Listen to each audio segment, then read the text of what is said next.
Buenas noches, amigos. Espero que todos estén bien. Ya, Buenas noches, profe. Buenas noches, profesor. ¿cómo están? Gusto escucharlos. Ya, a puerta de un feriado largo, donde vamos a poder descansar, pero con el firme objetivo de aprobar los cursos la siguiente semana, ¿no es cierto? Los exámenes. Entonces, nosotros hoy vamos a empezar, digamos, el último tema, que es sigilografía. Había pensado adelantar lo más que se pueda y para tener tiempo de hacer algunas prácticas dirigidas y por ahí algún trabajillo más para seguir levantando notas y con el objeto de finalmente la segunda semana de agosto rendir el examen final, ¿no es cierto? Entonces, creo ya que tienen las calificaciones de la segunda práctica y además, por gentileza de la señorita Paredes, también se les hizo llegar una práctica para quienes deseen levantar sus notas, para los que están complicados, ¿no? Finalmente, quería hacerles recordar que ya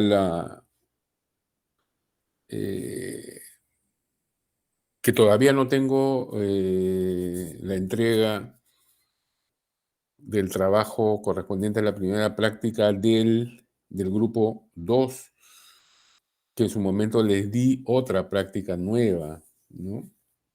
Entonces, esto va a perjudicar en las calificaciones. Entonces, van a haber menos notas que promediar, ¿no? Sobre estos puntos, ¿hay alguna duda? Hoy pienso dejar otra práctica, pero luego eso vamos a conversar. ¿Algún comentario, alguna duda, algún punto que aclarar sobre lo que acabo de decirles?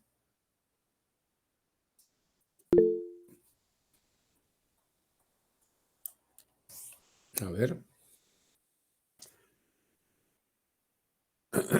Profesor, disculpe, ese trabajo para subir la nota se le envió a su correo hasta el día sábado, ¿verdad? Sí, por favor. Ya, profesor. Muchas Yo- gracias. No, gracias a usted. En relación a los otros puntos, el, perdón. Este tema, esta práctica para levantar las notas, que es individual, es hasta el viernes 28 a la medianoche. ¿Ya? Ya, profesor, listo, hasta luego. Eh, sí, pues. Ya. A ver, el grupo 2, ¿cuándo me entrega? Ya también tiene que ser eh, hasta antes de fin de esta semana, el- el- la práctica número 2 que me deben, que me están debiendo, ¿no? Profesor, buenas noches, disculpe. Señor Alan Javier Zavala. Zavala, Alan Zavala, profesor, disculpe, buenas noches. ¿Me dígame. podría entregar el domingo, profesor, disculpe? ¿Cuál? El trabajo número 2, por favor. El trabajo número 2, o sea, el grupo 2, Del grupo 2, profesor, disculpe. Sí. ya, pero más no, ya, por favor, Muchas gracias, profesor, disculpe. ya, no hay problema. Entonces, viernes a la medianoche, la práctica para subir nota de los que están bajos y el domingo el grupo 2. Muy bien. Entonces, si no hay ningún punto, vamos a iniciar la clase de hoy. Ya se está acabando el ciclo de paleografía. espero poder acompañarlos también el próximo ciclo con diplomática, que de alguna manera se va a complementar, ¿no? Ambos, Al revés, al próximo ciclo con paleografía. perdón, sí, con paleografía, que se va a complementar pues con diplomática, ¿no?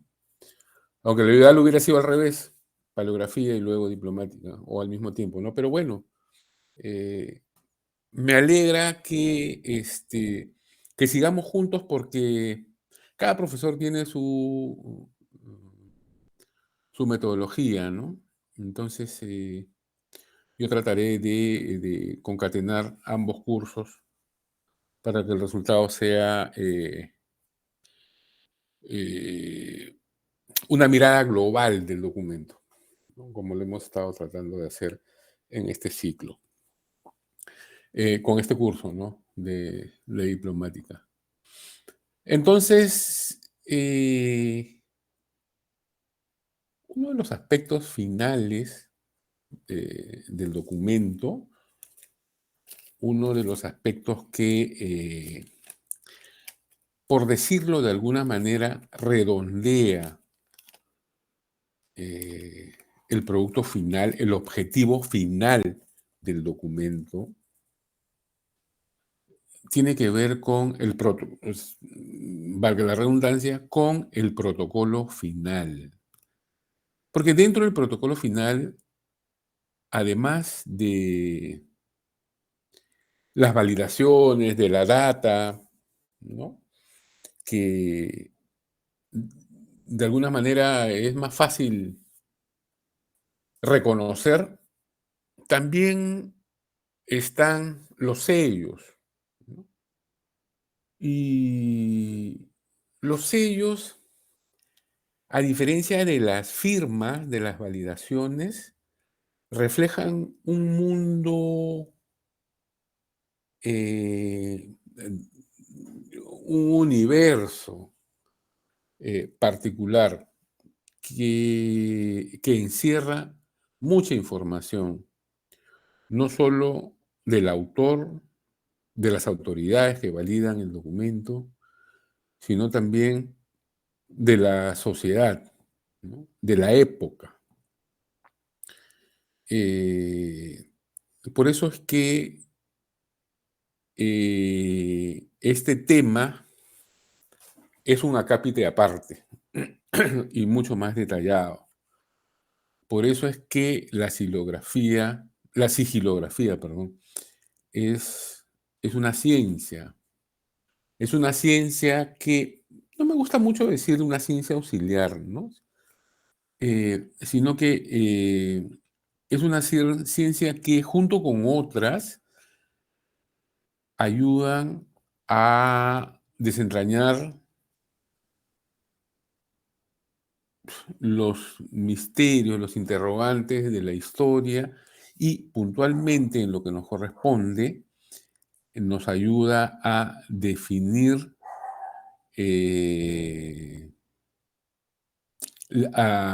de perfilar nuestro juicio acerca de la autenticidad de un documento y de la validez del mismo. Por eso es que nos vamos a detener en algunas clases sobre este punto. Como ustedes saben, pueden intervenir en cualquier momento con interrogantes, cuestionamientos o aportes, ¿no? Porque es muy enriquecedor también. Profesor, disculpe, Dígame. una consulta. Cuando dice que va a ayudar va a ayudarnos con la autenticidad y la validez del documento, en el caso de la sigilografía, ¿es a todo tipo de documento o se refiere solo al documento diplomático o al documento histórico? En general, a todo tipo de documento, ¿no? Y cuando hablamos de documento diplomático, como usted lo menciona, ahora ya estamos hablando del análisis del documento, ¿no? El documento tratado como diploma, para emitir un juicio de valor sobre la autenticidad o no de ese documento. Entonces, abarca todo el ámbito archivístico, si se quiere, ¿no es cierto? Muy buena pregunta. Muy buena pregunta. Entonces, ahora, desde la diplomática moderna, no solo estamos refiriéndonos al diploma medieval, al documento medieval o virreinal, ¿no? Histórico, ¿no? Sino incluso a documentación contemporánea, ¿ya? Vale la aclaración, ¿no? Nos sirvió para definir un poco mejor. Entonces, sigilografía, acá no lo puse, pero es bueno saber que viene de sigilum, que es silencio, ¿no? Y este concepto de alguna manera lo que busca es... Regresamos al origen del diploma. Recuerdan que la primera clase o las dos primeras clases hablamos de la etimología de la palabra diploma, que significa doblado, doblo, plegado en dos. Y esto quiere decir que un documento, según esta definición, un documento que está doblado es porque su contenido debe ser leído solo para quien corresponda, ¿no? Si no, no tendría sentido estar doblado. Y para hacerlo más privado y solemne, portador de derechos y obligaciones, esto iba con un lacre, con un sello, ¿no? De ahí viene, pues, la palabra, ¿no? Es el sigilum, silencio. El documento debe guardar silencio y solo debe ser abierto para los ojos, o solo debe hablar cuando llega a las manos de quien corresponde. Entonces, pero en términos más laxos, en términos de estudio propiamente, la sigilografía se podría definir como la disciplina científica, la disciplina científico-técnica que se ocupa del estudio material y del estudio tanto de la materia, ¿no?, como de la forma de los sellos, de su historia y de los distintos sistemas de conservación, restauración, descripción y también catalogación de los sellos, ¿no? Entonces vemos que es una disciplina, es una ciencia muy, muy vasta, ¿no?, que estudia a los sellos en todo su ámbito. Y por supuesto, en este sentido, está relacionada con la diplomática, como no, como ya les adelanté, para estudiar si el sello corresponde a la época en que fue emitido el documento, si el sello corresponde a las características del autor del documento, porque el sello está manifestando la voluntad del autor de dar fe del acto, ¿no? Yo sello un documento porque estoy de acuerdo en su texto, porque estoy de acuerdo en el hecho jurídico que se desprende de él. En ese sentido está vinculado a la diplomática y, por supuesto, también al derecho, ¿no? Ambos aspectos se complementan, ¿no? El derecho, pues el sello está ratificando los derechos del individuo, y en la ciencia jurídica ese documento tiene valor. Pero también está relacionado con la historia del arte, porque lo que se refleja en este sello, sea cual fuere su soporte y su material, está anunciando características determinadas del autor y de la sociedad, ¿no? De tal manera que ya se convierten, con el paso de los siglos, en objetos patrimoniales susceptibles de ser estudiados por la historia del arte también. No solo para emitir un juicio acerca del documento, sino como complemento de la historia del hombre y de la historia del arte, porque esta artesanía refleja también gustos, refleja estética de un momento determinado, de una sociedad determinada, ¿no? Lo cual está muy vinculado a la heráldica y a la genealogía, porque estamos hablando de historias de familias, historias de las armas, de los escudos familiares, ¿no? De la realeza, de la nobleza, de la iglesia, de las ciudades, ¿no? Recuerden que los ayuntamientos tienen sellos, las ciudades, ¿no?, tienen sus escudos de armas, y estas están reflejadas en los sellos oficiales de la comuna. Pero también los particulares tienen sellos, los escribanos. Entonces, vemos que el ámbito en el que se desarrolla la sigilografía, el estudio de los sellos es bastante amplio, ¿no? Ahora tenemos sellos en cualquier momento, cualquier motivo. Si uno compra una pollada, si uno compra un bingo, ese bingo tiene que estar sellado por el comité que lo vende o el que organiza el evento, ¿no? Si no, su valor es dudoso. Entonces, continuamos hasta hoy, dando fe de un documento a través del sello.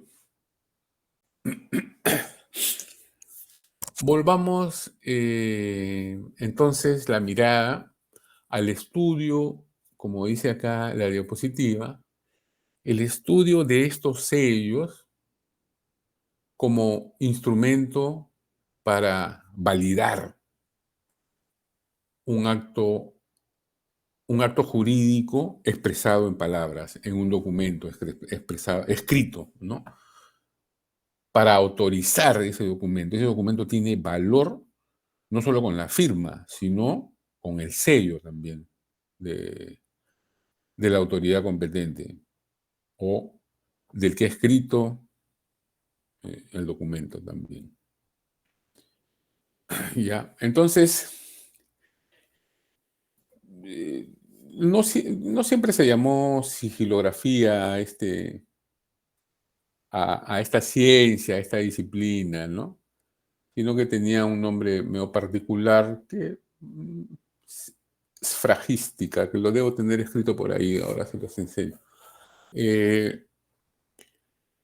Los griegos, ¿no?, siempre andan poniendo nombre para complicarnos la vida. En España y en gran parte de Europa, hasta finales del siglo XIX, ahorita nomás, y bueno, en gran parte, el primer tercio del siglo XX, seguimos hablando de la ciencia, ¿no?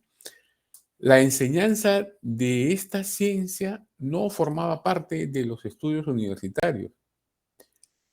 Y en los institutos, en las universidades, donde se impartía este conocimiento, se fijaba mucho más en el aspecto artístico y en el aspecto material del sello, ¿no? Entonces, digamos, muy superficial. Estamos hablando entonces de una ciencia que recién a partir del segundo tercio del siglo XX empieza a tratarse, o sea, los grandes avances en el estudio de esta disciplina recién se ven a partir de segundo tercio del siglo XX, ¿no? Antes era estudiado como cualquier elemento de museo, ¿no? Si era bonito, si era más bonito que otro, si perteneció a una persona de jerarquía. Esa era la materia de estudio, ¿no? Ahora, como les he explicado en las palabras iniciales, pues el ámbito es mucho mayor. Se puede descifrar, se puede reconstruir historia de familias, historia de ciudades, historia de poblaciones a través de los sellos. Es una cosa, así como la epigrafía también, que es la escritura sobre lápidas, ¿no? Sobre piedras. También es una disciplina muy particular. Entonces, hoy, para redondear lo que estamos hablando, o en el presente, se ha focalizado el estudio de sello en lo que se representa como validación del documento también, fundamentalmente, ¿no? Entonces,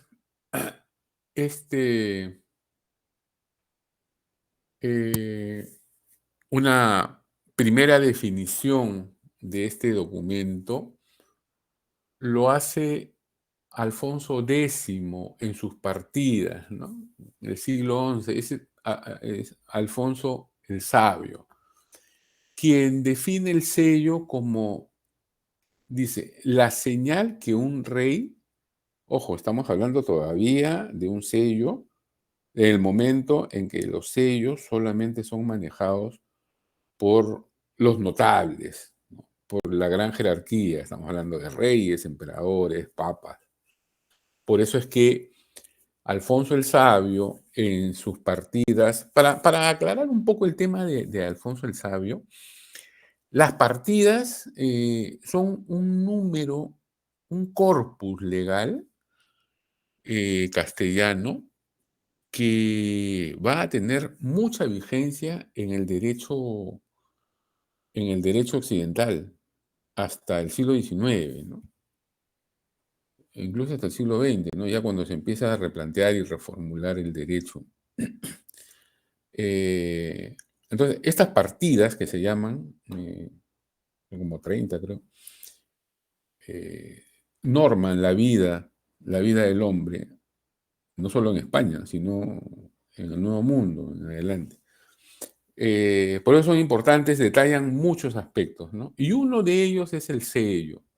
Entonces, aquí Alfonso el Sabio define el sello como la señal que un rey manda hacer a otro hombre en metal, piedra, oro, etcétera, para firmar sus cartas, escritos o documentos, a fin de que sirvan de testigo de lo escrito, dando a este, o sea, al escrito, mayor garantía, firmeza y seguridad.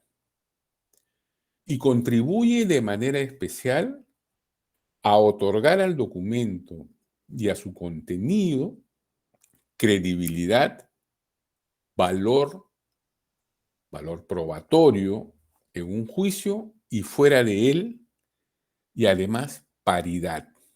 Entonces, el sello no es un simple adorno. El sello le está dando el cuerpo al documento, ¿no? Le está dando la fuerza de prueba legal. Esta definición del sello es magnífica. No quiere decir, el sello ha existido siempre.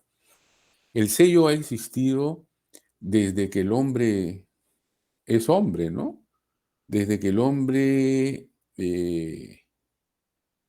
se convierte en un ser bípedo, desde que el hombre deja de ser un habitante de los árboles y baja y empieza a cazar y a utilizar armas y a fabricar sus armas para defenderse, para atacar, para cazar, ¿no? Entonces, deja sus improntas en las cuevas, ¿no? Manos en negativo, ¿no? Pone la mano en la pared y luego rocea con una especie de pintura la mano de tal manera que la parte donde va la mano queda blanca en la pared, ¿no? Estos son los primeros sellos que demuestran una voluntad del hombre. Entonces, y de ahí hasta esta parte, los sellos han sufrido una evolución importantísima, ¿no? En cuanto a material, en cuanto a significado, en cuanto a lo que quieren decir, en cuanto a la importancia, y hasta el presente. Entonces, no es una invención de la Edad Media, ¿no? Esto viene desde antes y tiene mayor repercusión en las sociedades, en las altas sociedades de desarrollo, ¿no? Sobre todo en Grecia y en Roma, pero vienen practicándose desde mucho antes, desde mucho antes. ¿Qué es? Retomando lo que dice la diapositiva, es una impronta, es una huella específicamente que se realiza por una presión de una matriz con signos diferenciadores, con signos distintivos de la persona que lo aplica, lo ejecuta, precisamente para testimoniar la voluntad, ¿no? ¿Cuáles son las funciones del sello a lo largo de la historia? Bueno, en primer lugar, como ya se ha dicho de alguna manera, garantizar la calidad del documento, el origen y la propiedad de ellos, pero también de ciertos objetos, ¿no? Algún vaso, alguna vasija tiene sellos del propietario debajo, ¿no? Entonces, sea documento o sea un objeto, los sellos están demostrando, están garantizando la propiedad, el origen y también la calidad, porque una pieza exquisita lleva el sello del autor, ¿no? Y entonces, de tan solo verlo, ya esa pieza cobra una calidad excepcional. Una segunda función sería la de permitir la identificación de los titulares, de los propietarios, ¿no? De ese bien, de ese documento o de ese objeto. Y la tercera función clarísima de los sellos es que sirve como cierre para garantizar la integridad de un objeto o documento, ¿no? Estas tres funciones las hemos venido conversando de alguna manera, pero ahora las estamos puntualizando. Entonces, la primera es garantizar la calidad, el origen y la propiedad. Luego, permite la identificación de los dueños, de los autores, del objeto, del documento. Y como cierre también, la función como cierre, como candado, para garantizar la integridad de un documento, ¿no? O de un objeto. Entonces, todo, por supuesto, todos estos sellos han tenido su evolución y podemos decir que recién desde el siglo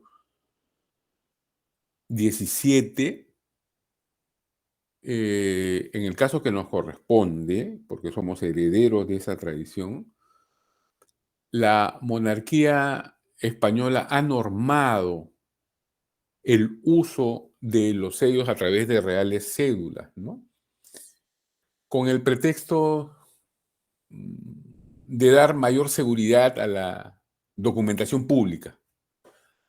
Pero en el fondo, señores, era para recaudar más dinero a través de impuestos, ¿no?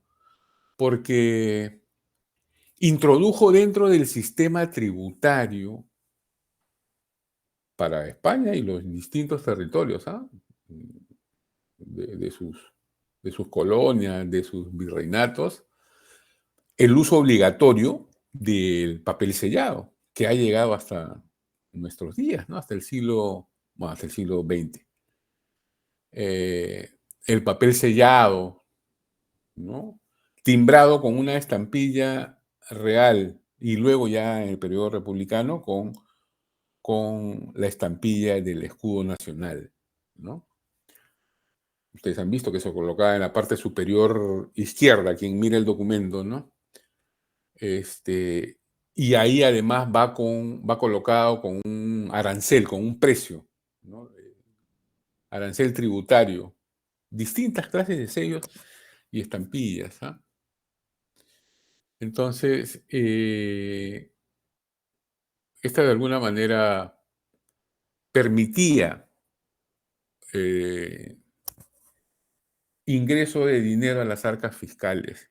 Tan importante esto que hay un portasellos, ¿no? Hay un portasellos real, que era la persona, un noble encargado de cuidar, custodiar el sello del rey.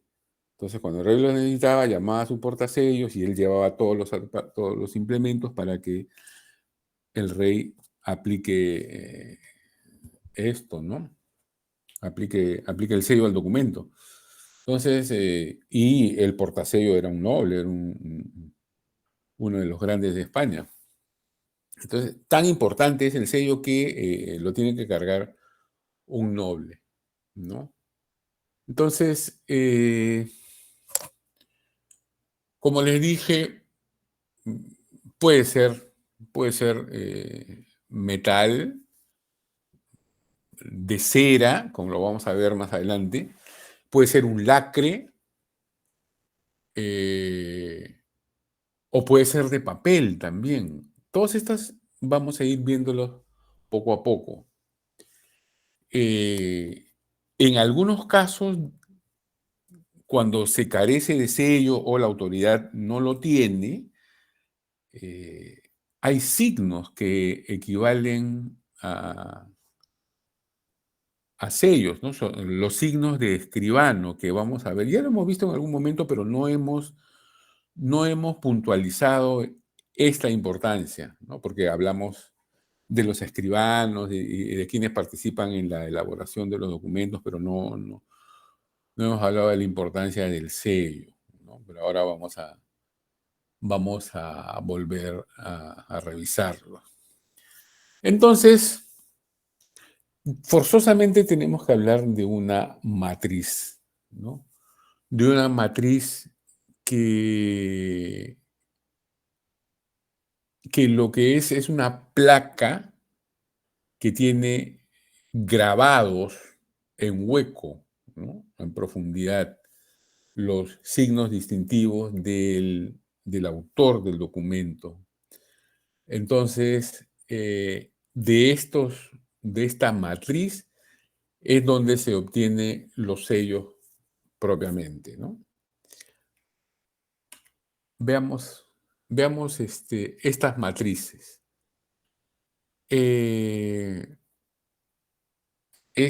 La de la izquierda, es una matriz real, ¿no? Ahí está, con forma del escudo, con la leyenda. Vamos a pasar después, en su momento, a revisar las partes del sello, las partes y los nombres del sello, pero vemos que está grabado en hoyos, ¿no? Está grabado en profundidad, en relieve bajo, en negativo. De tal manera que cuando se aplique la matriz, en este caso en cera más o menos líquida, la impronta quede en positivo. Lo mismo se puede hacer en este tipo de sellos que en este caso son sellos eclesiásticos, donde tenemos la figura de un santo, donde se puede apreciar al santo con su aureola y sus seguidores. El santo está sentado y los seguidores están alrededor de él. Lo mismo la leyenda está en negativo, ¿no? Aquí tenemos el escudo con las armas de España y la corona.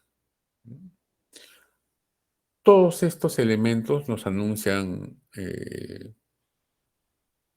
estos rasgos distintivos de los propietarios. La siguiente imagen, espero que lo puedan ver con detalle, es el resultado de esta matriz aplicada sobre la cera, sobre la cera fresca aún, de tal manera que cuando se retira la matriz queda en positivo el documento.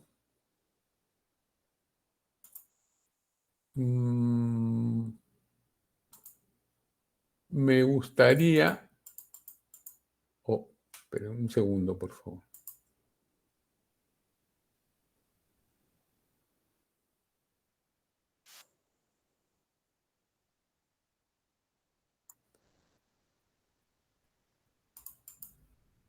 Caray.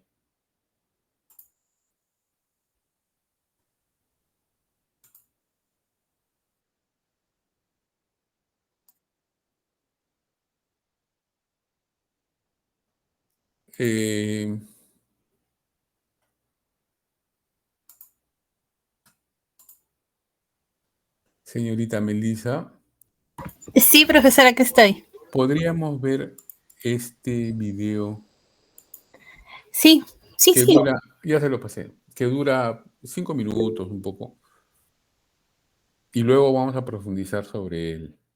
Tengo que dejar de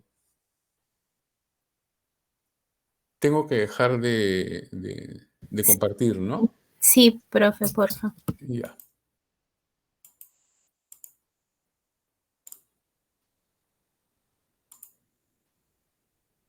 Ya estamos.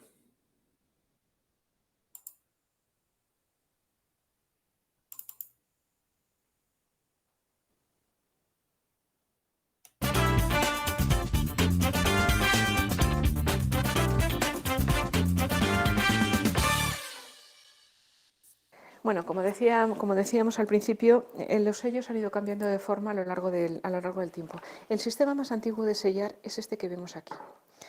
Es un sello que, por el sonido lo vemos, es un sello de plomo que tiene anverso y reverso y se colgaba del documento a través de unas cintas de seda. Muchas veces, cuando se ha perdido el plomo, lo que nos queda son los agujeros de donde estaba colgado, que es lo que vemos aquí. Este documento también tenía su sello, pero lo ha perdido, con el tiempo se ha caído. Sin embargo, este se nos ha conservado íntegro con sus cintas de seda y pilladas dentro del pedazo de plomo. Con el tiempo lo que se inventó fueron lo que se llaman sellos de placa.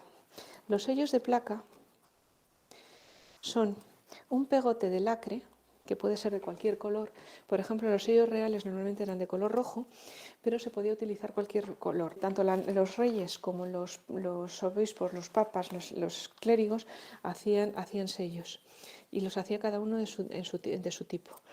Este, por ejemplo, sigue siendo rojo, pero los hay de distintos colores. Por ejemplo, este de aquí era de color verde. La cera está hecha en color verde. Siempre repite lo mismo, el papel, que es lo que le da consistencia, y el pegote de cera en color verde debajo. Hay uno especialmente bien conservado, que es el título de Marqués de Lozoya. Le hacen un sello real de mediados del siglo XIX, que es rojo con el escudo de España. El problema de los sellos es que son tremendamente delicados y entonces sufren esto que vemos en este de aquí. Se ha degradado la cera y se ha caído el sello. Con el paso del tiempo, ¿qué es lo que pasa? Que el sello de cera pues, tiene también su complicación, implica calentar la cera, pegar el papel y todo esto supone una especialización. Entonces, a medida que se fue complicando la administración, lo que se fue haciendo fueron sellos, lo que se llaman de tinta seca o sello de caucho, que es lo que tenemos aquí. Un tampón con el texto inverso y cuando se moja de tinta se sella. Otro tipo de autoridades públicas utilizaban sus propios sellos. Los notarios lo que hacían era dibujarlo y entonces cada notario tenía su símbolo que sería el equivalente a los sellos. Salvo en Segovia en el siglo XIX el colegio notarial editó sellos para pegarlos directamente. Y entonces con respecto de un sello de correos, los que están arriba son sellos de correos, sin embargo es un sello de validación notarial de mediados del siglo XIX. Entonces vamos a empezar por el sistema más antiguo. Imaginaros que en lugar de tener arcilla, lo que yo tengo fuera plomo fundido sobre un molde. Entonces se aplicaban las pellas sobre las cintas hasta que esto se hacía sobre un molde en caliente. Y luego, con dos improntas metálicas, se marcaba el sello y quedaba en positivo. Sin embargo, el otro sistema es el sistema que llamamos el sello de placa. Nosotros hemos cortado un papelillo y cogemos el lacre. En el caso este es dorado. El lacre se funde. Sobre esto se colocaba el papel y se ponía, por ejemplo, vamos a poner este de aquí, la impronta. Y con esto quedaba sellado el documento. Y luego ya simplemente, para que no se estropeara, lo que se hacía era doblar el papel como lo hemos visto en los originales. Y el último sistema es el que hemos visto antes. Vamos a sellar el documento con un sistema contemporáneo, que es el sello de tinta, en el cual mojamos y colocamos el sello. Bueno, a lo largo del mes de diciembre y los primeros días del mes de enero, los sellos serán los protagonistas del archivo histórico. Cualquiera puede venir a verlos en el horario habitual, desde de lunes a viernes por la mañana de 9 a 2 y luego lunes y martes por la tarde de 4:30 a 7 de la tarde. Evidentemente, para poder hacer una demostración, trabajar con los niños, y esto sí que agradeceríamos que se hiciera con cita previa porque nos implica prepararlo y estaríamos encantados en recibirlo, aprovechando que además los pequeños están de vacaciones. Normalmente cuando vienen los niños se llevan su propio documento y además nos firman un compromiso, porque en este caso no lo hemos hecho, pero ellos tienen que rellenar el documento comprometiéndose de algo, que es lo que implica cualquier documento, un compromiso previo. Es una manera en la cual desde el Archivo Histórico pues, celebramos la Navidad y con ello felicitamos a todos los segovianos y les deseamos un próspero año.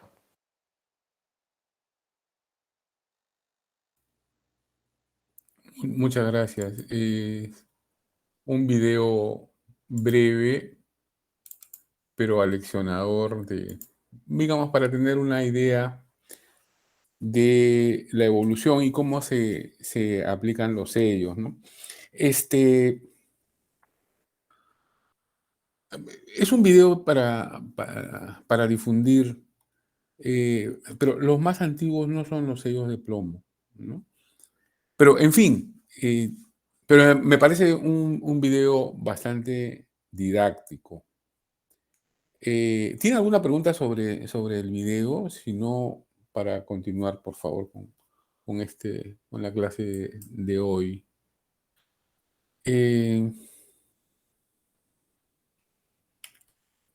Bien, entonces, la sigilografía nos es útil para el estudio... Uy, estoy compartiendo la imagen, ¿no? Sí, profe, Ya. la diapositiva 5. Ok, gracias. Entonces, nos sirve la sigilografía, para estudiar el aspecto material y formal de los sellos, ¿no? Como herramienta de validación del documento. Y ahí está la cita de Alfonso X el Sabio, donde nos recalca la importancia original del sello, ¿no? En toda sociedad, en toda civilización, está clarísimo que el sello sirvió para refrendar lo que la autoridad sostiene, ¿no? Para darle, otorgar al documento credibilidad, valor, ¿no? Y eso sirve desde antes de Alfonso el Sabio hasta mucho tiempo después de él, hasta el presente, ¿no? Sea cual fuera autoridad, han cambiado los cargos, han cambiado las denominaciones, ahora ya no son reyes, ahora son presidentes, gerentes, jueces, funcionarios particulares, funcionarios públicos, directores, en fin, autoridades de alto y mediano y bajo rango portan su sello, lo aplican sobre un documento para refrendarlo, para mostrar su voluntad de acuerdo con el documento, de estar de acuerdo con el documento que han emitido, ¿no? En ese sentido, la definición de Alfonso el Sabio lo que hace es refrendar un hecho, refrendar una realidad y darle un vigor hasta el presente, ¿cierto? Entonces, continuemos con... Acá hemos hablado ya de alguna manera de que las funciones del sello son las que pretenden dar calidad, perdón, al documento, afianzar su origen y garantizar la propiedad del autor. Además, sirven como identificación del bien en el cual ha sido aplicado el sello. Se reconoce qué autoridad lo ha hecho. Y garantizan además, como dijimos en su momento, la integridad del documento o del objeto, ¿no? ¿Cuántos tipos de sellos hay? Hay un buen número. El primero de ellos son los sellos bifaces, que, como su nombre lo indica, tienen doble cara, doble impronta, ¿no? Tanto en la cara frontal, como en el dorso, como el frente, como en el revés. Normalmente en el frente está la efigie de la persona y en la parte posterior el escudo de armas u otro motivo más. Pero lo importante es que estos sellos no van adheridos al documento, van pendientes de él, ¿ya? Porque si no, no habría forma de aplicar la matriz, ¿no? sobre ese metal o sobre esa cera fresca. Eso es lo particular de estos sellos bifaces. Y luego tenemos otro tipo que se llama sellos monofaces, como su nombre lo indica. Tiene una sola cara impresa. ¿no? La parte posterior es plana. Son generalmente signos de señalado, de marcado carácter personal. De ahí que frecuentemente lleven emblemas heráldicos, ¿no? Estos sellos se imprimían en matrices simples, planos, con el tipo grabado en su parte anterior y un asidero en forma de anilla en la posterior, por la que se hacía pasar una cadenilla para colgarla, ¿no? A veces eran dobles para sello y contrasello, como las que tenemos acá, por ejemplo, ¿no? Este es un sello pendiente que pertenece a la Universidad de Sevilla. Tenemos al frente una virgen, ¿no? En el lado izquierdo, y en la parte posterior los escudos de armas de la ciudad y una leyenda que habla de la Universidad Hispalense, ¿no? Este es un sello bifaz. Y aquí tenemos otro. El otro tiene una forma ojival y pues, circular, ¿no? También es un sello sevillano. Aquí vemos en la parte posterior, en el dorso, el escudo de armas de la ciudad. Y me parece que es un personaje cabalgando, ¿no? Un personaje ecuestre, que también tiene sus características, que cuando pasemos a describir con mayor detalle vamos a reconocerlos. Luego tenemos otro tipo, el contrasello. Esta es una impronta, acá en esta imagen tenemos un sello de una sola cara, ¿no? Es un monofaz de Felipe II, del siglo XVI. Vemos que solamente tiene al monarca representado de manera sedente, con un orbe en la mano izquierda. Me parece que tiene una espada o un cetro en la mano derecha, que se apoya sobre su rodilla. Felipe II, en una clara señal no sé si ustedes recuerdan, en Historia del Arte hay un símbolo del Pantocrátor, se llama, es cuando Cristo está representado en majestad, está sentado. Pantocrátor es el creador de todo, pan es todo y crátor es creador. Entonces, Cristo está sentado así, en su trono, sosteniendo un orbe, un globo terráqueo en la mano y haciendo la señal de la cruz, o bendiciendo, mejor dicho, con la mano derecha, ¿no? Entonces, es frecuente que monarcas tan absolutos como Felipe II, tan devotos como él, se representen en esa misma posición, ¿no? Sedente, lanzando de alguna manera un mensaje soterrado, o no tan soterrado, ¿no? Sino claramente explícito, ¿sí?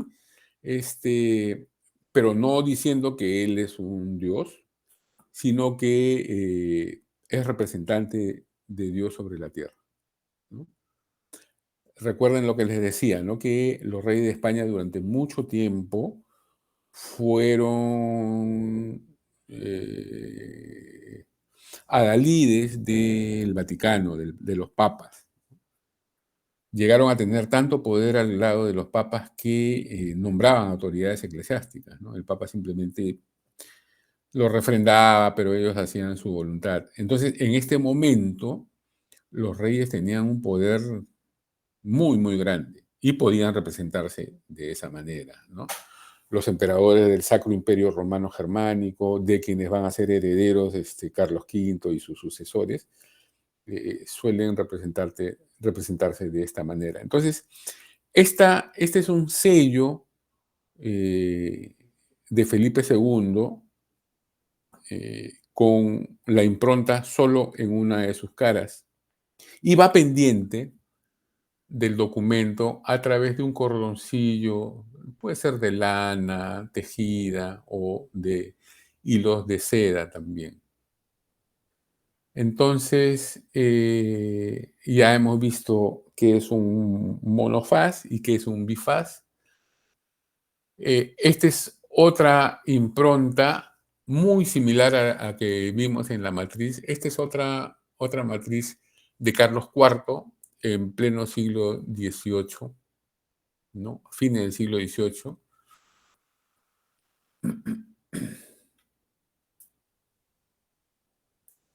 En esta impronta podemos ver también el escudo, pero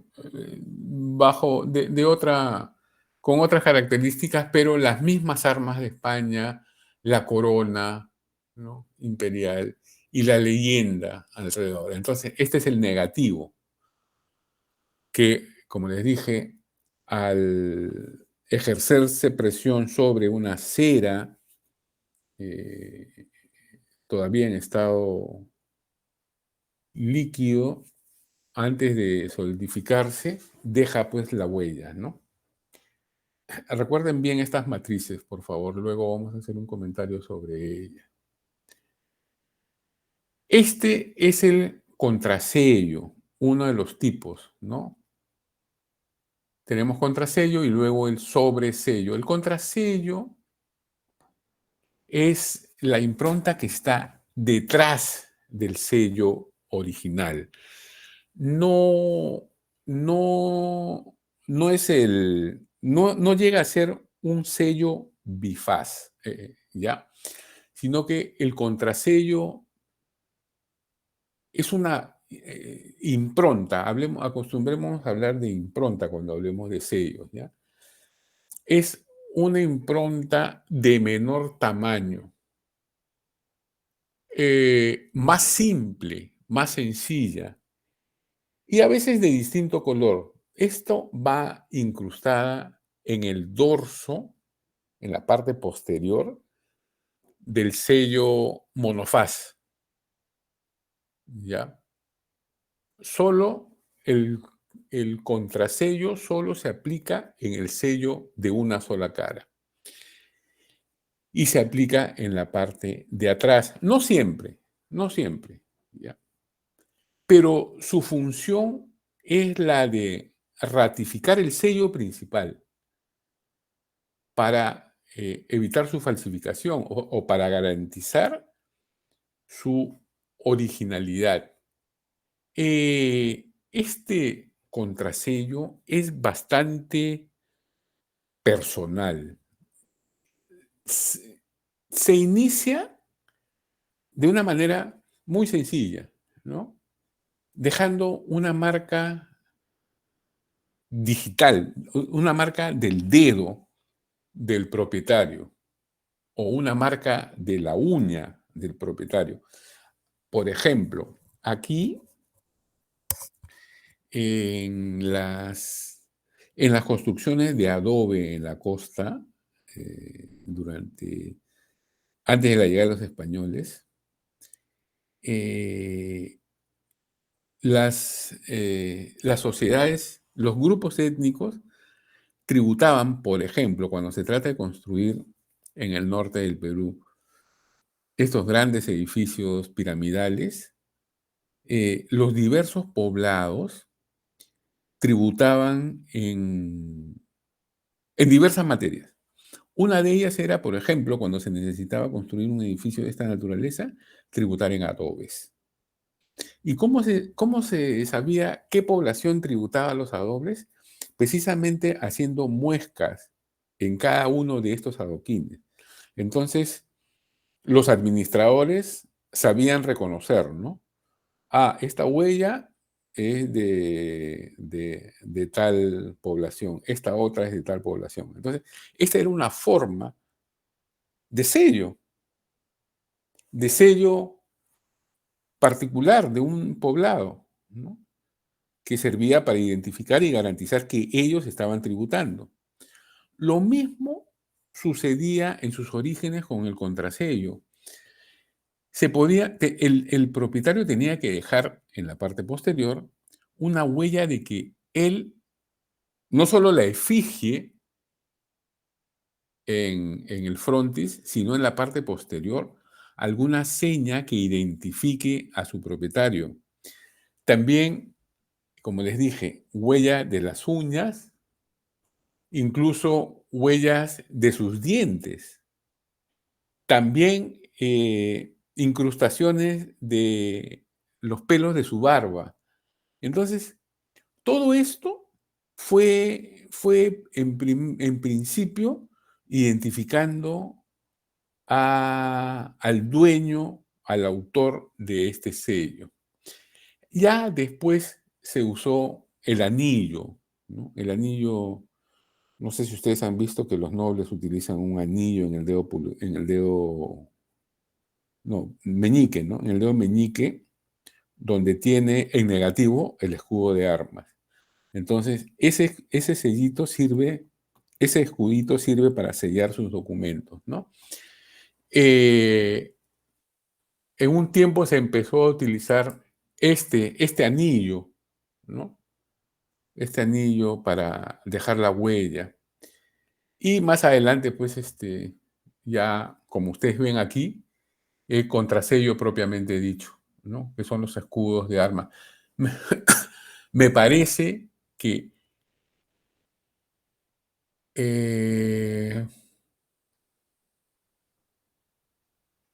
no, iba a decir que es la Merced, pero es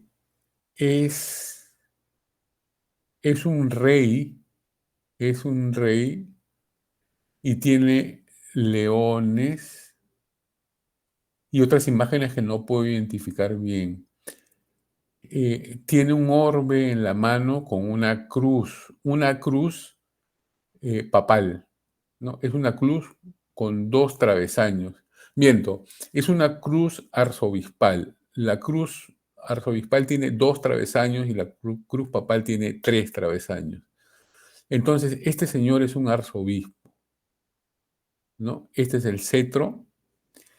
Y acá hay un escudo un escudo de armas que probablemente le pertenezca a este arzobispo. Y acá lo ha marcado, ¿no? Es la huella de su anillo. Este es el contrasello, señores. ¿Ya? Si tienen alguna pregunta, me la hacen saber.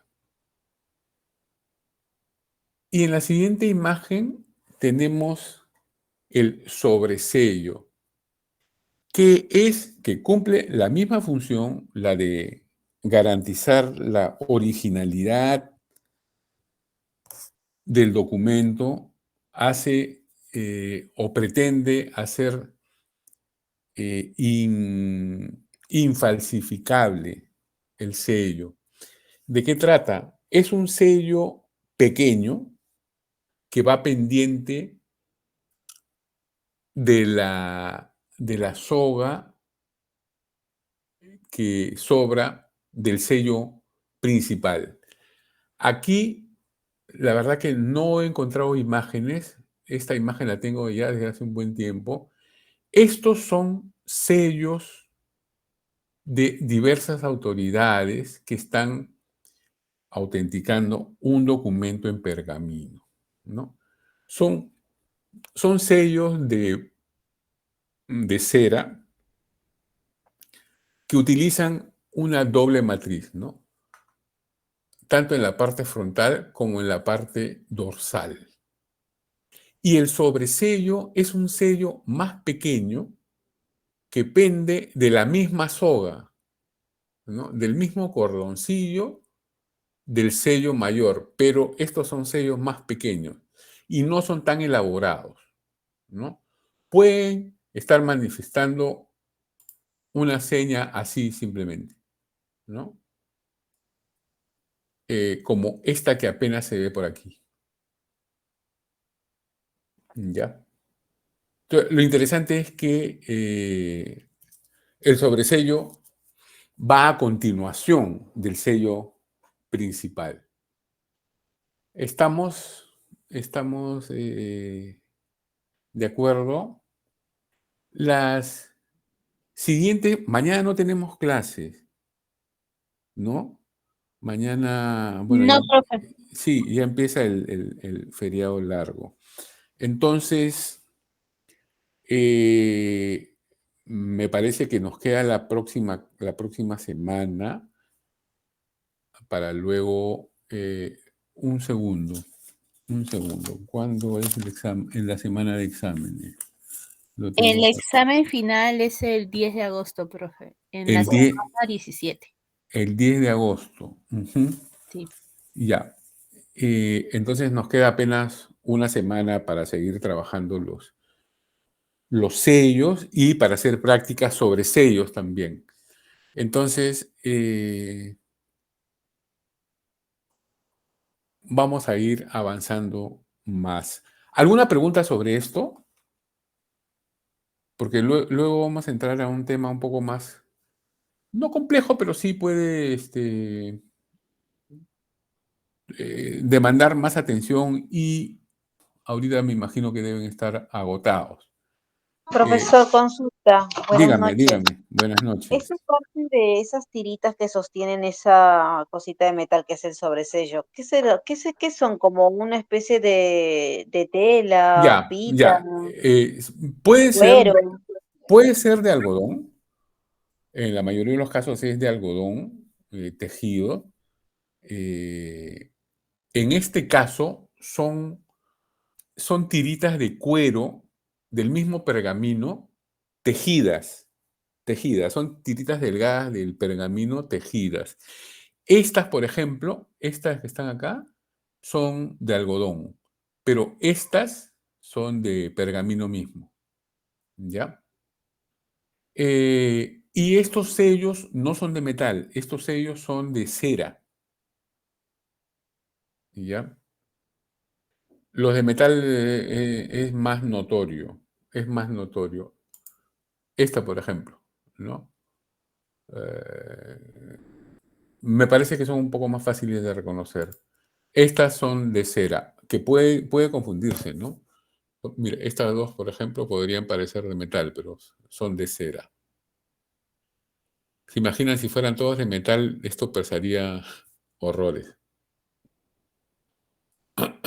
Pero sí, buena pregunta.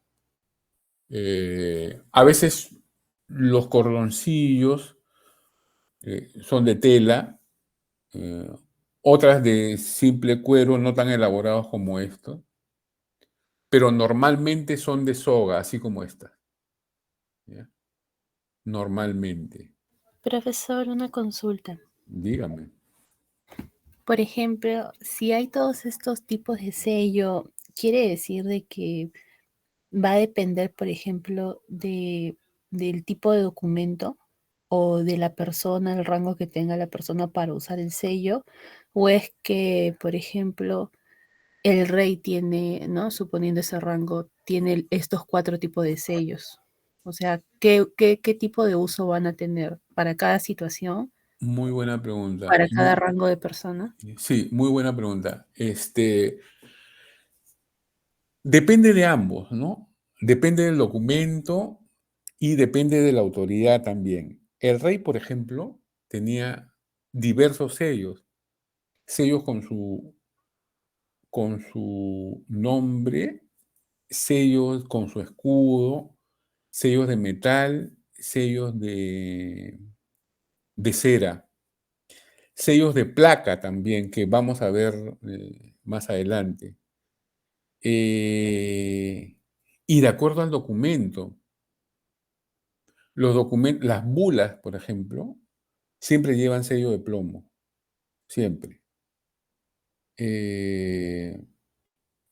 Las bulas son documentos pontificios, ¿no? Documentos emitidos por el Papa.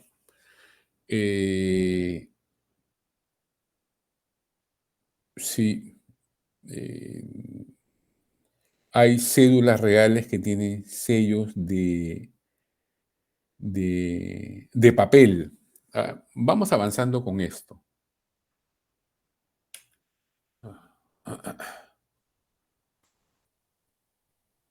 Vamos avanzando con esto para que tengan más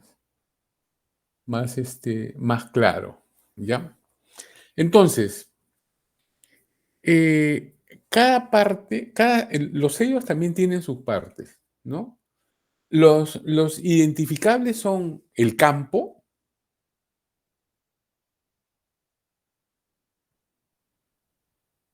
aquí, el campo es la parte central. Lo tengo más adelante especificado, pero para no apartarme tanto, ¿no? El campo es el espacio central, delimitado por un cordoncillo, ¿ya? Este cordoncillo a veces es llano, como este, o a veces tiene... no, estas no. A veces tiene precisamente como un cordoncillo, como si hubieras agarrado uno de estos cordones, y lo has puesto alrededor. Ese cordoncillo se llama grafila. Grafila, ¿ya? Entonces, el campo está delimitado por esa grafila y es todo el ámbito central. Todo el ámbito central, ¿ya? Entonces, esta imagen está dentro del campo. Este escudo de armas está dentro del campo. Y la otra parte es precisamente esta, la que va alrededor, que se llama leyenda.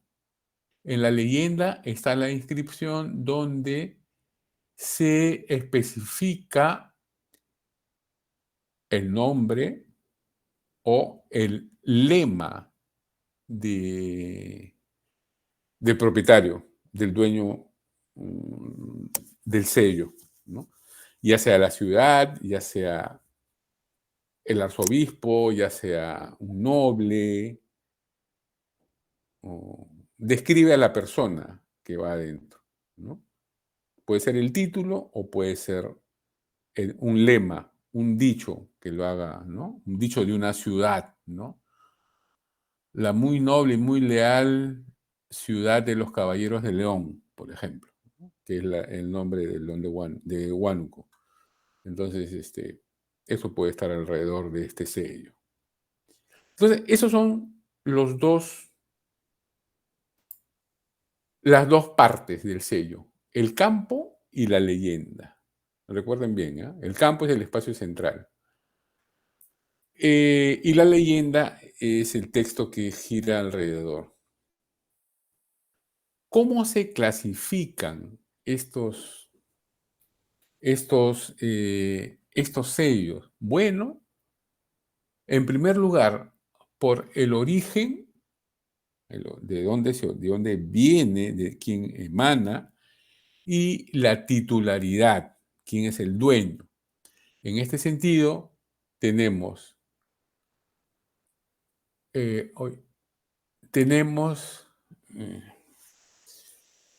reales y principescos. Estamos hablando de los reyes y de los príncipes, ¿ya?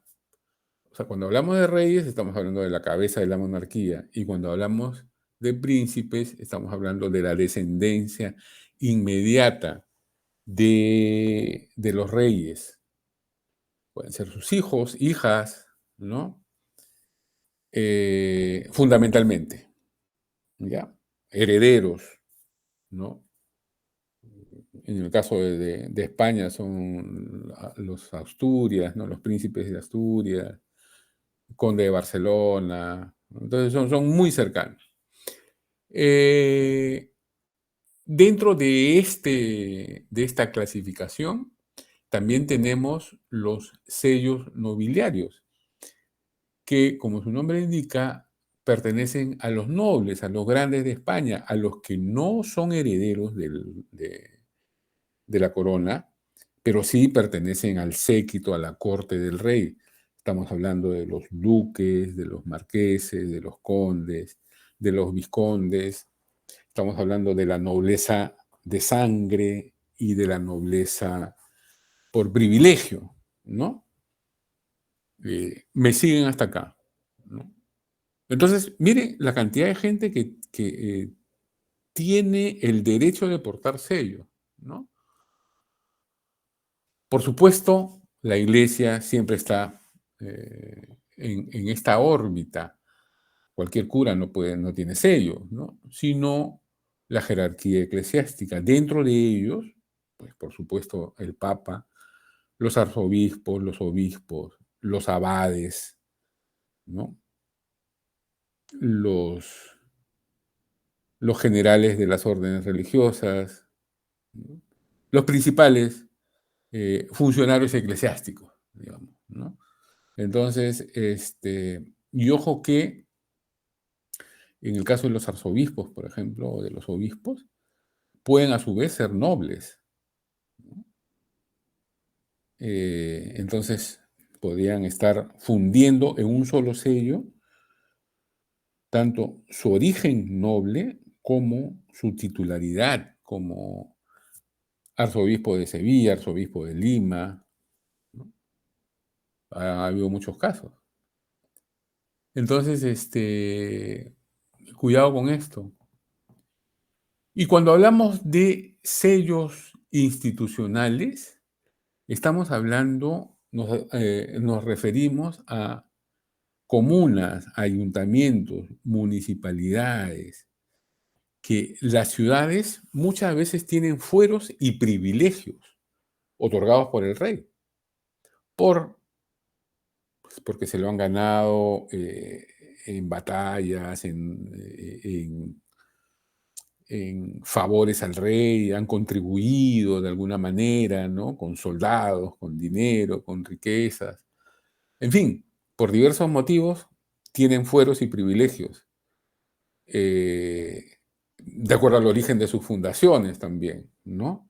Entonces, pero no solo las ciudades, sino también las universidades tienen sellos, institutos de educación de esta naturaleza, los seminarios de formación, los tribunales, ¿no? Los tribunales de justicia, los consejos de Indias, los consejos de los reyes. Bueno, este tipo de instituciones, ¿no? Sobre todo de carácter público. Y finalmente, en un ámbito, en un radio mayor, autoridades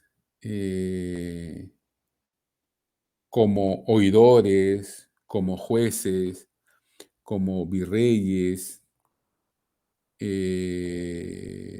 presidentes de los tribunales, ¿no? de minería, tribunal de comercio, del tribunal del consulado, ¿no?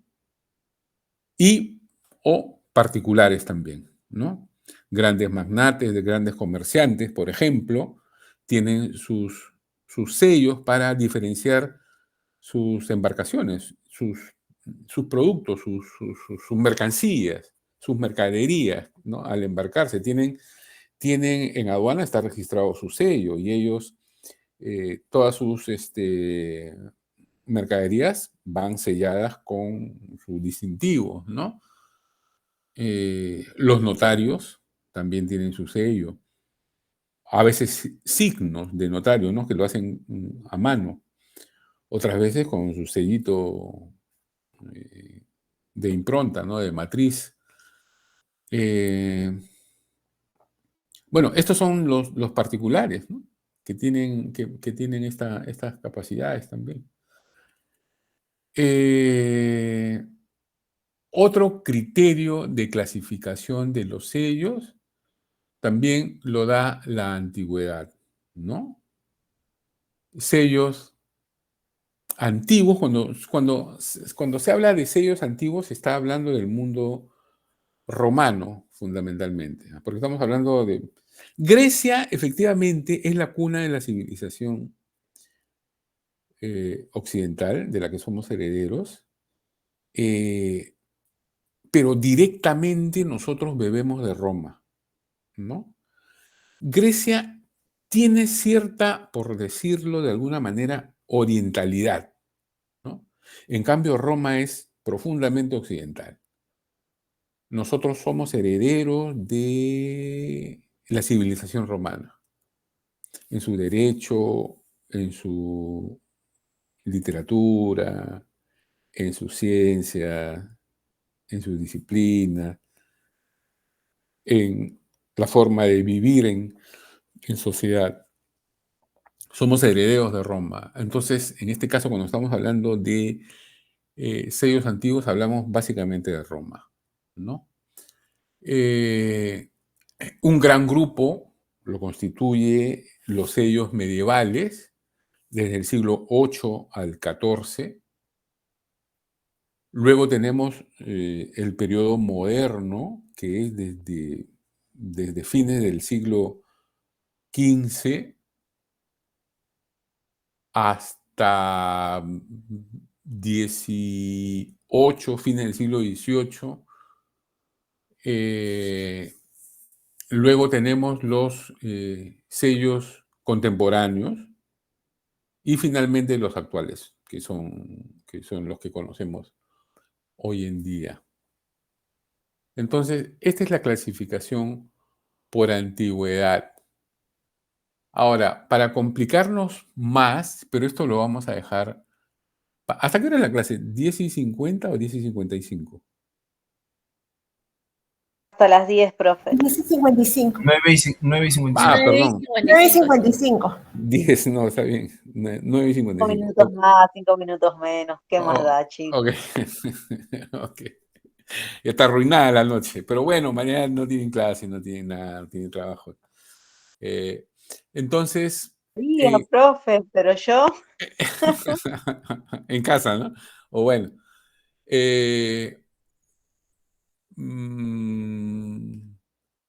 Esto es para complicarnos un poco la vida, pero es interesante.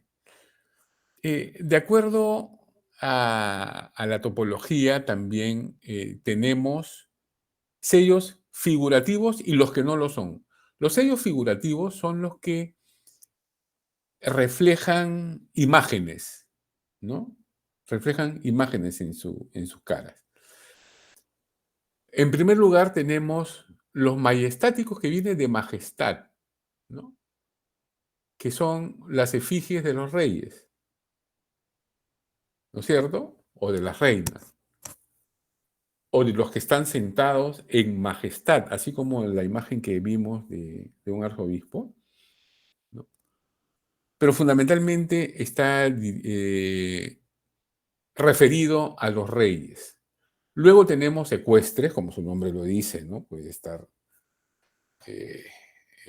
montado a caballo, ya sea en 4 patas o en 2, ¿no? Pero la cosa es que sea montado en caballo. Como su nombre lo indica, pedestre. Ahora, ¿por qué es importante? Porque ustedes van a tener que describir. Este es un sello de esta naturaleza, majestático o ecuestre. Hagiográficos, que tiene que ver con la vida de los santos. Las hagiografías son vidas de los santos, y todo lo que es agio tiene que ver con santo, ¿ya? Entonces, aquí los sellos hagiográficos están reflejando la figura de un santo con sus características, ¿no? Por ejemplo, San Martín de Tours, este santo galo, ¿no? A él se le identifica porque está montado a caballo, partiendo su capa para entregarle la mitad a un menesteroso, ¿no? Todo eso se puede encerrar en un círculo de 3 centímetros por 3, de un círculo de 3 centímetros de diámetro, ¿no? Apretadito, pero identificable. Entonces, yo voy a tener que describir ese tipo. ¿Quién es este santo? Hay manuales, ¿no? Iconografía de santos. Y lo otro es, donde aparecen las figuras, es personales, ¿no? A veces aparecen efigies de particulares, ¿no? Muy escasos, pero los hay, ¿no? Grandes comerciantes mandan a sellar su perfil, ¿no? En sellos. Estamos hablando de comerciantes europeos, por supuesto. Entonces, pero es muy escaso, pero existen. Todos estos son sellos figurativos que manifiestan la fisonomía, los rasgos personales de la autoridad, ¿no? Y por otro lado tenemos los sellos afigurativos, ¿no? Es decir, los que no tienen figura humana. Dentro de estos tenemos los topográficos, panorámicos o monumentales. ¿Qué son? Pueden aparecer paisajes, colinas, cerros distintivos, edificios, ayuntamientos, el perfil de la Universidad de Salamanca, es decir, ¿no? Estos son. Los heráldicos sabemos que son los que tienen escudos de armas de las familias nobles. Los parlantes tienen que ver también de alguna manera con los escudos heráldicos, parlantes porque hablan de tal o cual familia y tienen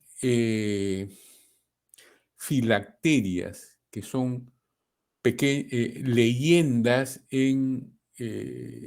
no alrededor, sino como unos rollos que van en el centro del sello. Amigos, ¿les parece si continuamos la próxima clase? Porque ya faltan pocos minutos. ¿Ya? Profe, ¿pasará lista? Sí, por supuesto. ¿Cómo que no? Ahí vamos. Si tienen preguntas, es el momento. Antes que se me queden dormidos. Este mundo de los sellos es bien interesante. Cuando veamos las figuritas, ahí van a ver que lo que les digo es cierto.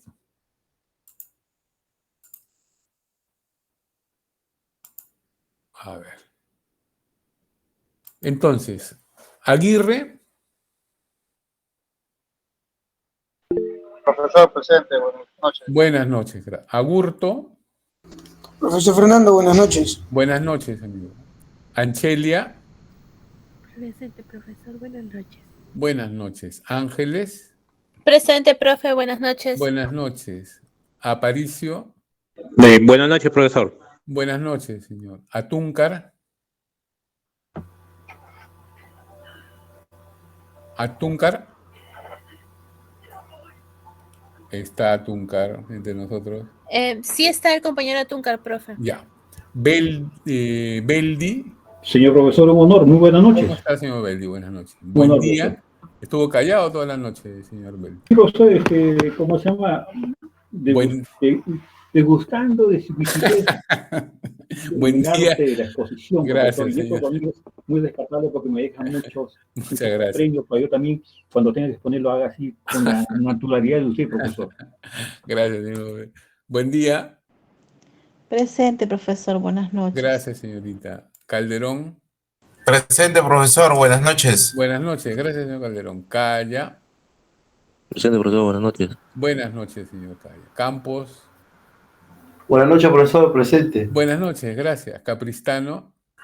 Buenas noches, profesor, presente. Buenas noches, gracias. Córdoba. Buenas noches, profesor, presente. Gracias, señor Córdoba. Espino. Buenas noches, profesor, presente. Gracias. Gutiérrez. Buenas noches, profesor, presente. Gracias, buenas noches. Guamaní. Presente, profesor. Buenas noches. Buenas noches. Lescano. Buenas noches, profesor, presente. Señorita, gracias. Mirano. Presente, profesor. Buenas noches. Gracias, señorita. Muñoz. Profesor Muñoz está sin audio, pero está presente. Ok. Gracias, perdón. ¿En qué me quedé, Muñoz, no? Ya. Obando. Buenas noches, profesor, presente. Gracias, señor Obando. Pajuelo. Profesor, buenas noches. Gracias, señor Pajuelo. Paredes, buenas noches, señorita. Parodi. Buenas noches, profesor. Parodi, gracias. Ramos. Ramos. Profesor Parodi, disculpe. Señor No tiró Parodi. el audio. Gracias. Ramos. El compañero Ramos ha tenido que retirar un poco antes, profe, por una emergencia. Ya, gracias. Sarmiento. Presente, profesor. Buenas noches. Buenas noches, señor. Simón. Simón. Suárez. Señor Suárez. Buenas noches, presente. Buenas noches. Tirado. Buenas noches, profesor, presente. Buenas noches, gracias. Velázquez. Buenas noches, profesor, presente. ¿Cómo está? Buenas noches. Zavala. Profesor, buenas noches, presente. Buenas noches. Sea. Presente, profesor, buenas noches. Buenas noches, señorita Sea. Zuni.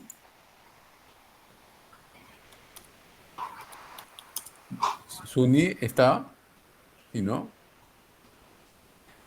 Bueno. Entonces, acá terminamos. Que tengan unas bonitas fiestas patrias de reflexión, ¿no? Sobre nuestro país y sobre lo que es mejor para él y para nosotros, que redundando, ¿no? En nuestro bien. Que tengan un buen descanso, un buen fin de semana y a disfrutar en familia. Cuídense mucho.